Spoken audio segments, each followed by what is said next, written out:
Why should a magnet deflect a mercury jet? Mercury isn't magnetic, but it will conduct electricity. This jet bends because we're passing an electric current along it. Conducting fluids bearing currents in magnetic fields can behave very differently from non-conducting fluids.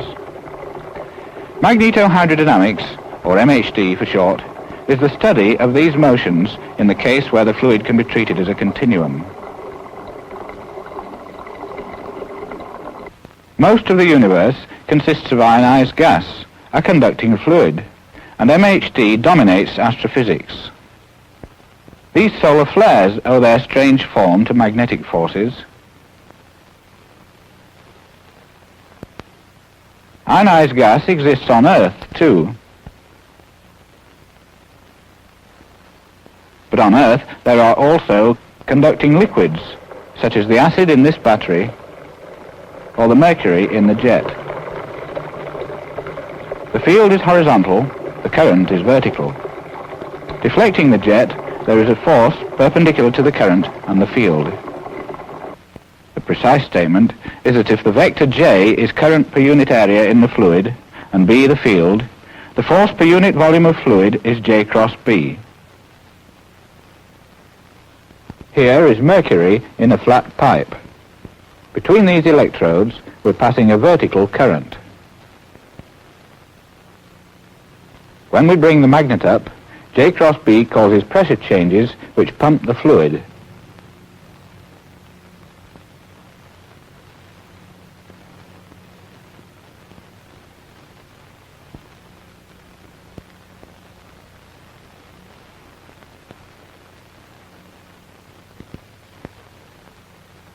In this experiment, we impose currents from an external source. But motion of a conductor in a magnetic field can induce currents, and these too produce J cross B forces.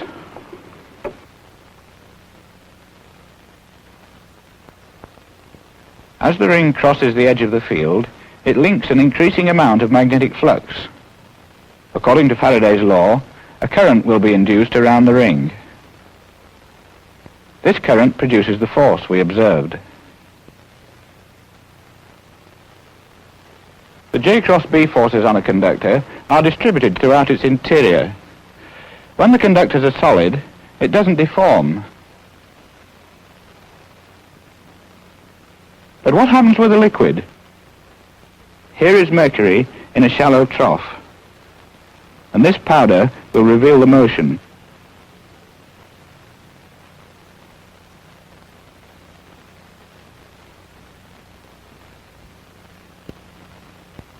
The effect of the J cross B force is obviously much more complicated for a deformable fluid than for a rigid solid. So, we must examine carefully how J cross B is distributed and how it affects each individual bit of fluid. In order to see how the fluid moves internally, we use this flat duct in which we'll put a transparent electrolyte. The duct goes in a magnet that provides a uniform vertical field. Here is a cross-section of the apparatus. This inclined mirror enables us to view the fluid in the direction of the field lines. In this view, we can see two electrodes, between which we can pass a two-dimensional current distribution. The resulting J cross B distribution is quite complicated. The pressure difference between these 2 points will be revealed by this manometer. Now the fluid is in, and the upper fluid in the manometer is colored to provide contrast. The fluid in the duct is stationary and contains dye lines. The magnetic field is on, but the current is off. Now we switch on the current, and the manometer reveals the resulting changes in pressure. But the fluid in the duct moves only slightly. In this case, then, the fluid can sustain J cross B forces without being seriously disturbed. The pressure must have changed so that the pressure gradient balances J cross B to a close approximation. But the pressure gradient is an irrotational vector, and so we conclude that here J cross B is irrotational and is not capable of making any fluid element spin, even though it is very non-uniform. Now the fluid is in motion. When the same J cross B distribution is applied, the manometer indicates that J cross B forces are again altering the pressure distribution. But for a given flow rate, the flow pattern is unaffected.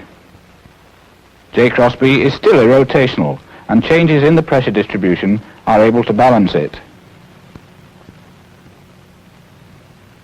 So far, the currents have been in a uniform magnetic field. Let's move to the edge of the field. Now the currents cross the region where B falls from a uniform value to 0. Here's the electrolyte at rest. The current goes on. Let's repeat that.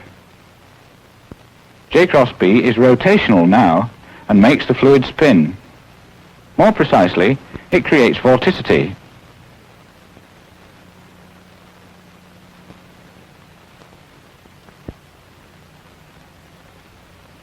The J cross B distribution is like this, falling off rapidly in the edge region where it is rotational.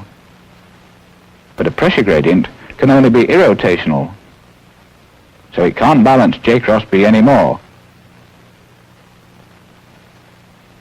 And the fluid can't stay still. Now let's see the effect of the same J cross B distribution when we have the fluid flowing along the duct. To see this, we move downstream beyond these dye injectors.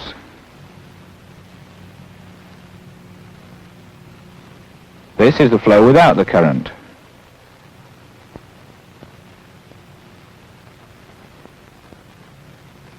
Now we switch on the current.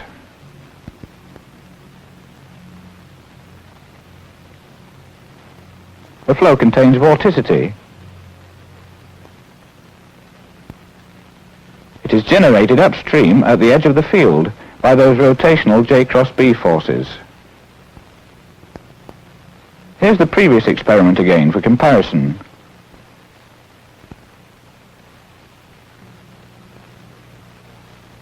So the important question about J cross B in these experiments is whether it is rotational or not, whether it can change the vorticity.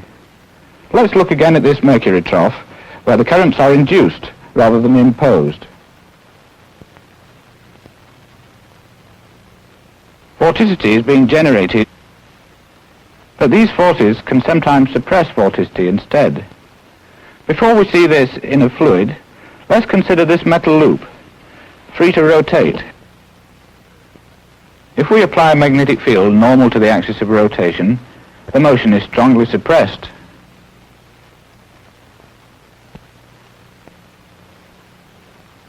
It's easy to see why. When the loop is aligned like this and rotates a little way, it begins to link magnetic flux, and the current is induced like this. The resultant J cross B forces oppose the rotation. For small inclinations, the opposing torque is proportional to angular velocity. If the axis of rotation is parallel to the field, there is no opposing torque because the loop doesn't link a changing magnetic flux. But rotation stops quickly when the axis is perpendicular to the field. So, in a fluid, a magnetic field should suppress vorticity whose axis is normal to the field. Here is a trough of mercury in the gap of a magnet that can produce a horizontal field.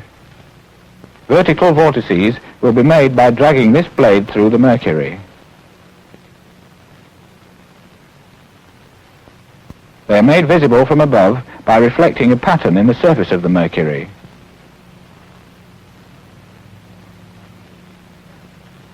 Here there is no field.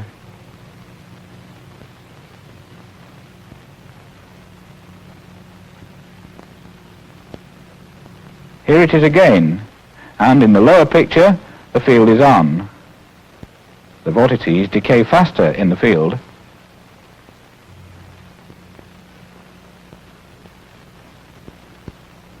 Let's repeat that shot.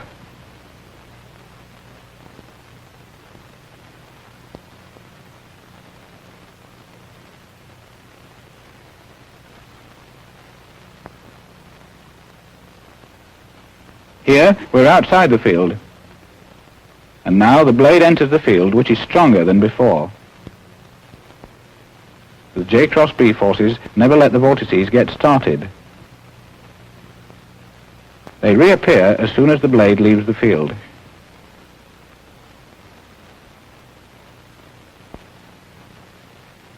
We've now seen rotational J cross B forces creating vorticity and suppressing it. But something else happens in this annular tank, where the vorticity originates at a moving wall. Across the gap, we can apply a radial horizontal magnetic field. Now we put the mercury in. To reveal vorticity, we have this free arm which tethers a float. The paddles of the float are free to rotate with the mercury and so reveal its vorticity.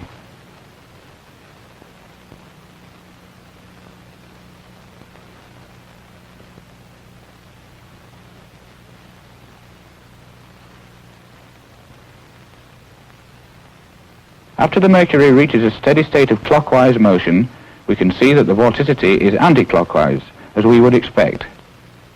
But watch what happens when we put on the field. There. Here's the motion again without the field, and it goes on now. The float has the same angular velocity as the frame holding it, so most of the mercury is now rotating like a solid body, slipping over both cylinders. Actually, the slip occurs across thin viscous boundary layers called Hartmann layers.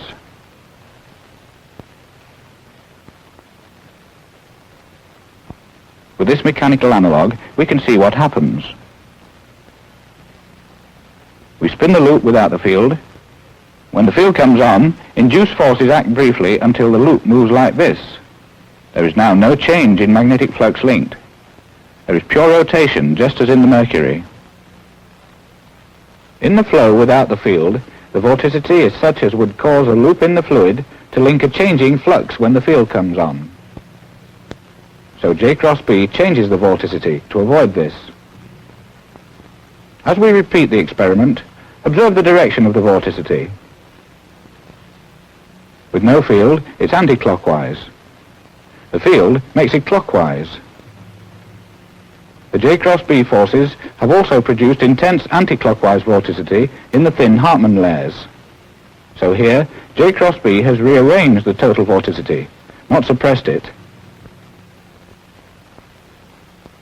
We've now seen that magnetic forces can drastically alter a fluid motion, but motion of a conductor can alter a magnetic field, too. The induced currents produce their own magnetic fields, which must upset the original field to some extent. These nails follow a field line. Watch the field change as the loop goes by.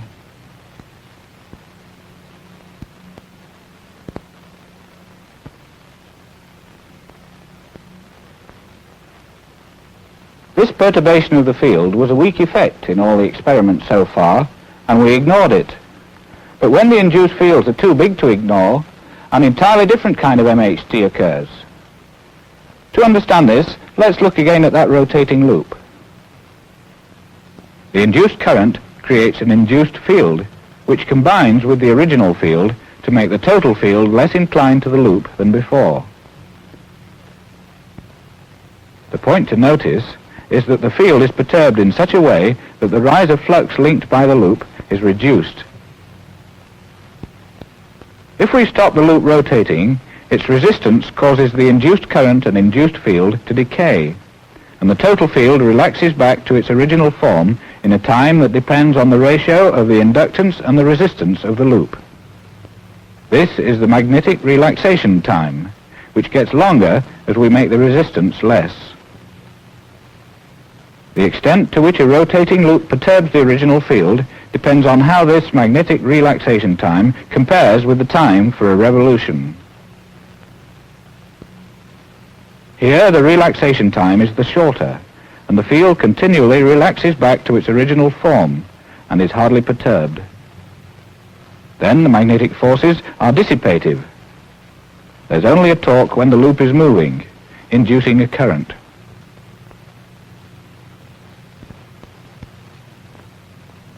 But when the magnetic relaxation time is long, because the resistance is small, the field is deformed more and more,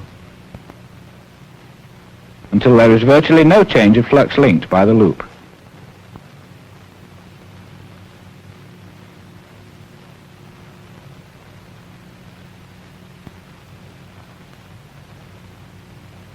As we approach perfect conductivity, the induced EMF needed to drive the currents becomes negligible. Spontaneous currents alter the field so that the flux linked by a perfectly conducting loop never changes. Between these large field coils, there is a small coil. We're going to use it to show how a perfectly conducting loop would behave. The coil can be connected to a feedback system so that it always links the same magnetic flux. The magnetic needle tells us the direction of the field. Now there is no feedback in the coil, so when we turn it, the needle is not affected. Contrast that with what happens when the feedback is on. The needle stays in the plane of the coil because it perturbs the field so that it still links no magnetic flux.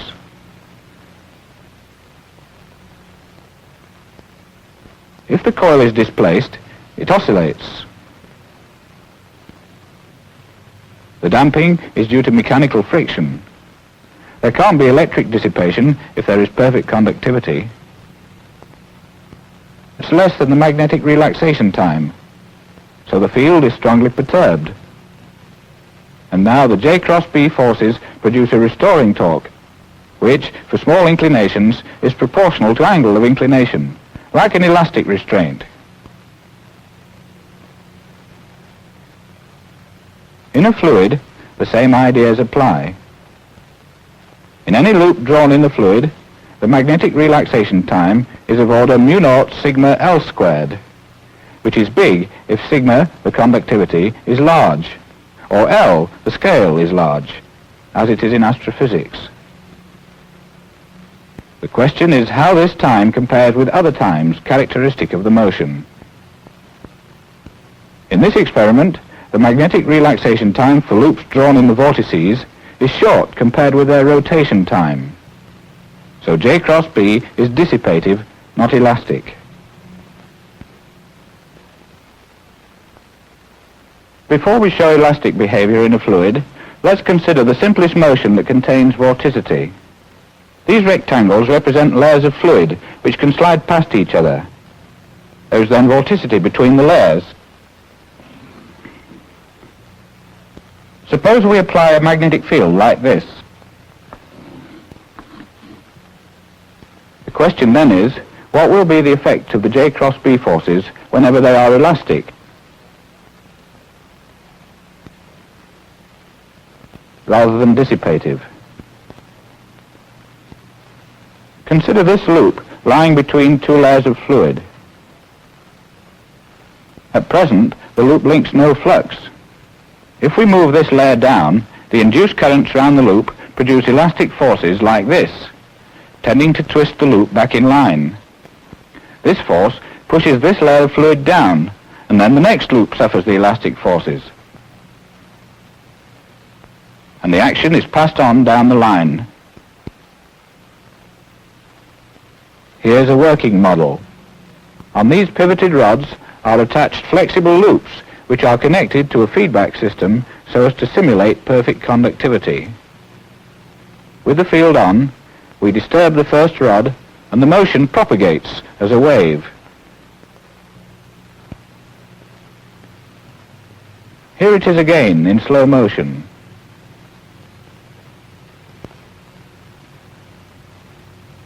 So this model of a perfectly conducting fluid in a magnetic field shows us that the rotational J cross B forces cause the vorticity to propagate along the field lines as a wave.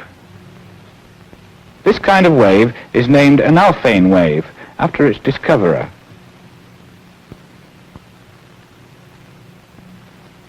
Now let's see Alfvén waves in a real fluid.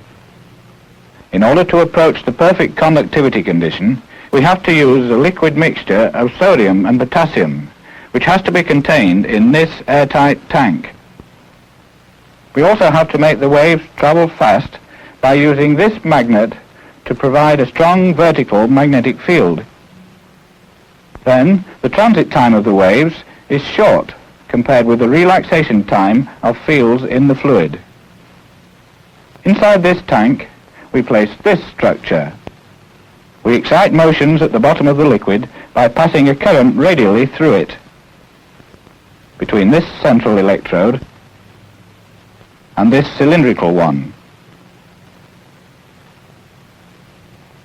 The radial current interacts with the vertical field to produce J cross B forces that make the fluid swell.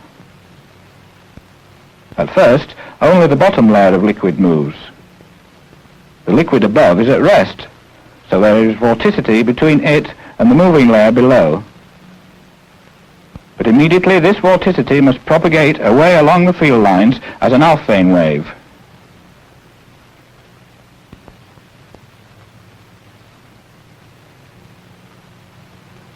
The layer of radial current travels with it, too. The current layer deforms a magnetic field.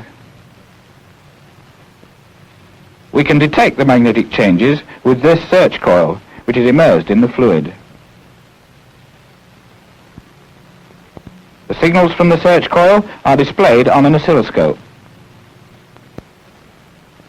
Now the apparatus is ready for our experiment with the tank in the magnet gap. These leads carry the exciting current. To get a good picture on our oscilloscope, we excite the waves repeatedly. Each wave dies out before the next is created.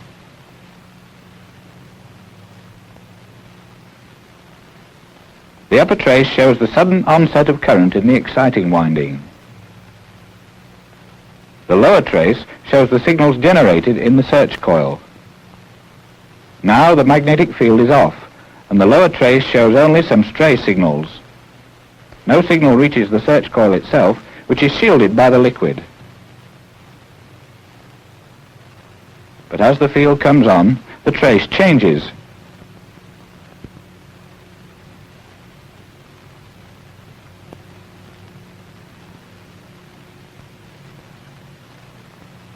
This signal is due to the wave passing the search coil.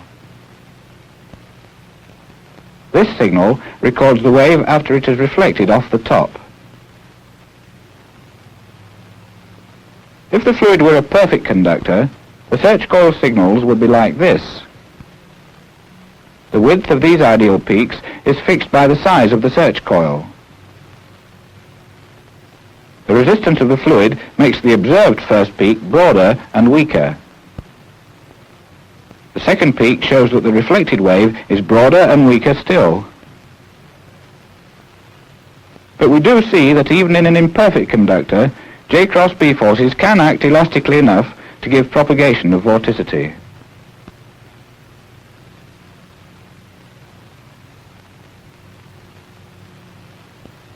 Vorticity has been our main theme because J cross B forces affect fluid motions by being rotational. They sometimes create vorticity,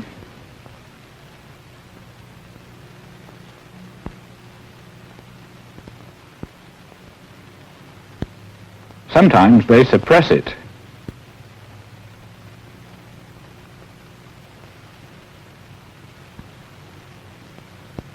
Sometimes they even reverse it.